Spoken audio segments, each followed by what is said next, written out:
Well, kia ora everyone. Thanks for the chance to speak to you. Probably won't be as many fireworks as in the session we've just had. I only came in on the end of it, but well done, Boyd, for navigating that. And I suppose one has to say well done to the Minister for showing, regardless of the nature of the answers provided. Look, in my brief remarks, I wanted to take an even briefer detour via history. Because we stand at the 40th anniversary of the 1984 Rogernomics reforms. And one of those things that the reforms were trying to deal with was the nature of the New Zealand economy at that time. As some of you will remember, we had a very protected economy prior to 1984 under Robert Muldoon and others. And in a way that progressives haven't always appreciated necessarily with the advantage of history, that protected economy created all sorts of opportunities for undue influence by large vested interests, particularly corporations, which enjoyed import protections and import licenses, and that gave them a huge reason to and huge opportunity to form very cosy relationships with decision makers in order to enjoy what were effectively monopoly positions in the New Zealand economy. In 1984, Roger Douglas and co came to power aiming to sweep all of that away. Which they did, but by then veering to the other extreme, of course, by taking an extremely hands-off approach to the economy as opposed to a very hands-on one, all they did was create room for a whole new swathe of monopolies and oligopolies and corporate power to spring up. And so it's because of that deregulatory, hands-off impulse that we have, a supermarket sector dominated by just two supermarket chains, a very cosy cartel of banking companies, a very cosy set of energy, electricity generators and retailers, the gentailers, one firm with a virtual monopoly over the import of certain kinds of building products, and so on and so forth. And this has huge implications for inequality, both in the sense that it creates super profits at the upper end. As the Commerce Commission has found, the supermarket duopoly enjoy $1 million in excess profits every day. That's not their profits. Their profits every day are much greater than that. It's their excess profits, the profits above what they would make in a competitive industry, because there's only two of them, they don't face any meaningful competition.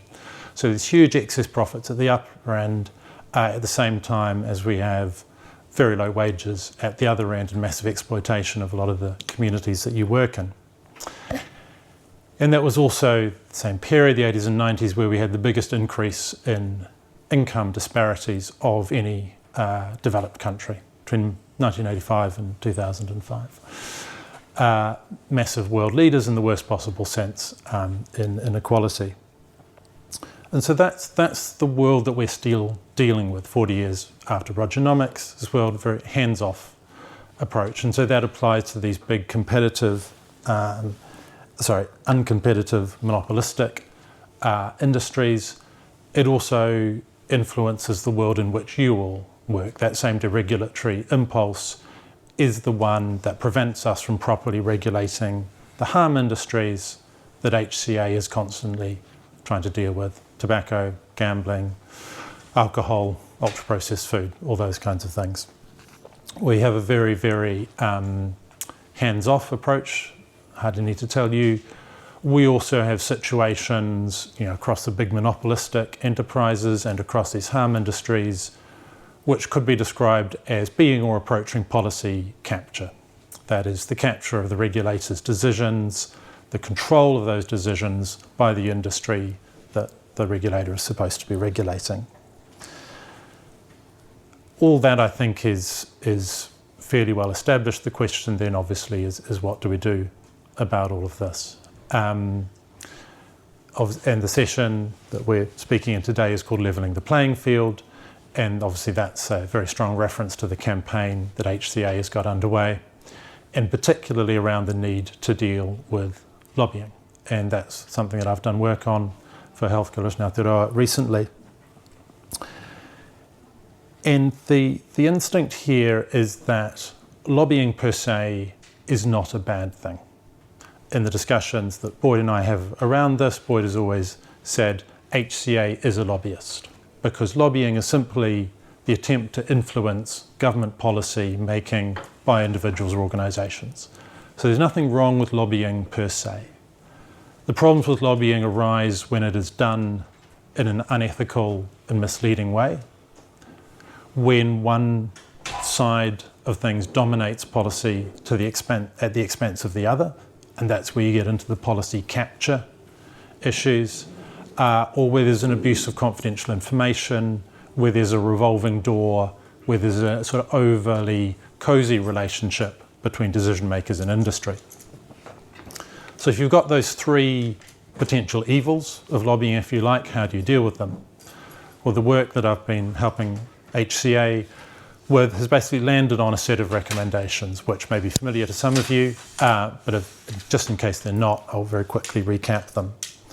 The main conclusion that we came to is that lobbying is more or less unregulated in New Zealand. We're quite an outlier in that situation. The OECD recently came out with a report which gave every country a score for the quality of its regulation of lobbying, from 1 being the best and 6 being the worst, and we were 4 point something from memory, so right down the worst end in terms of how we regulate lobbying. So we need to take these things seriously. We need a Regulation of Lobbying Act, was one of the conclusions that we came to. The three key mechanisms of that act would be, firstly, a register of lobbying, so that every well-resourced firm or organisation has to regularly, probably several times a year, declare its contacts with decision makers. So they have to fill out a regular 3-monthly return saying, here's all the instances where we contacted ministers, MPs, their staff, and senior public officials, so that we can see who was lobbying whom, and we can look for imbalances of interest, and there's an incentive on decision makers to ensure that they are hearing from a wide range of people, otherwise they'll be embarrassed by the register. So that's point one. Point two, a mandatory code of conduct. We've gone through the fiasco of the Ministry of Justice trying to create a voluntary code of conduct with lobbyists, and yeah, I hear the murmur of scepticism in the room.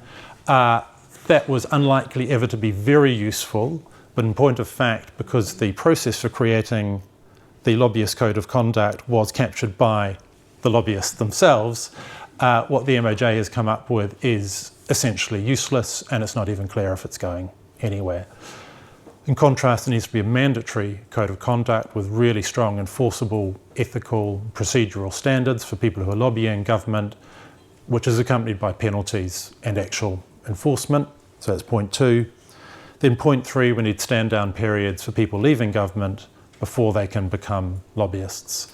And there's a debate about how long exactly those stand-down periods should be. Typically they're 1 to 3 years in other countries, and they prevent people from lobbying government on the subjects with which they had official dealings when they were MPs or ministers or senior public servants. And obviously to enforce all of this, we need either an office of regulating lobbying or a much widely focused integrity commission, which would probably take over the regulation of things like MPs' conflicts of interests, political donations, and all those sorts of things, as well as lobbying, bring it together all under one roof. Obviously, there's some complexities about how all of that would work, considerations that have to be taken into account, in particular, making sure that's all compliant with interests under Te Tiriti o Waitangi, and I think Lara will touch on that, but that's the broad outline of where we got to. And then just the last point I want to very briefly touch on, because I'm just about out of time. Everything I've said so far has been sort of couched, if you like, in negative terms. So there are people who enjoy too much influence and power over the government decision making, and we need to bring transparency to that and in some instances curb it. Obviously the flip side of that is a more positively focused agenda. So rather not just restricting the access of those who have too much access, what do we do to broaden out access to include far more people in decision making who aren't currently included? Don't have time to talk about that in any great detail, but I think we need to continue various of the democratic innovations that we already have underway, and I'd like to see more use of things like community-led budgeting and citizens' assemblies, meaningful ways to bring ordinary people into the decision-making process where they can discuss things intelligently with each other and come to decisions that really reflect the will of the community, the informed will of the community, rather than the interests of the powerful and wealthy, which is too often what happens at the moment. Thank you very much.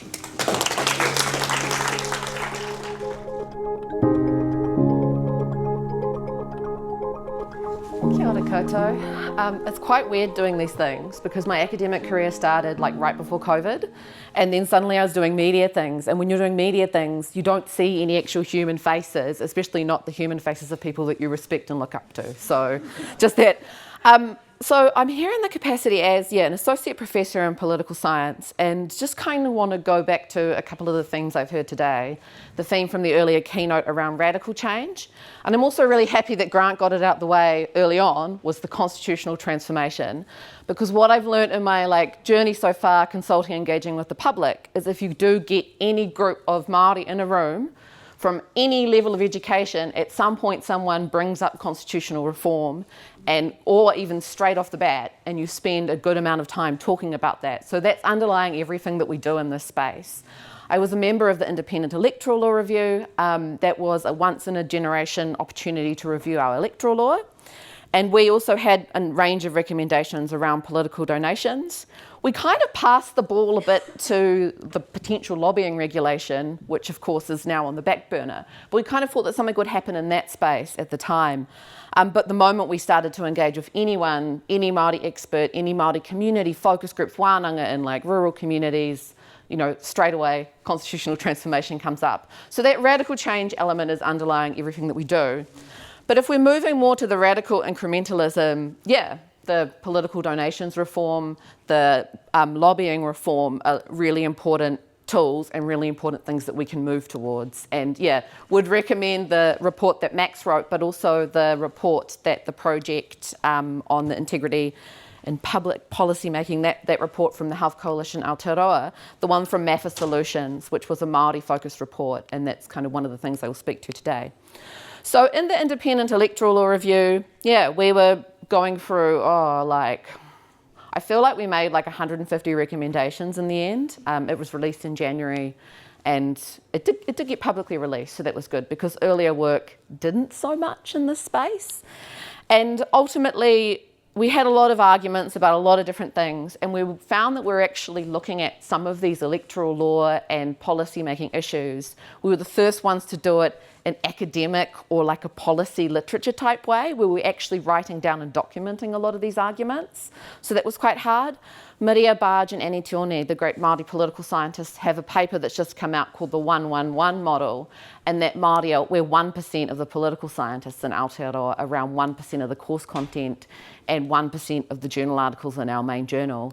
And we see colleagues doing tikanga in the law as well. We see colleagues coming through in law, starting to do literature and academic report writing and resourcing more and more in this area too.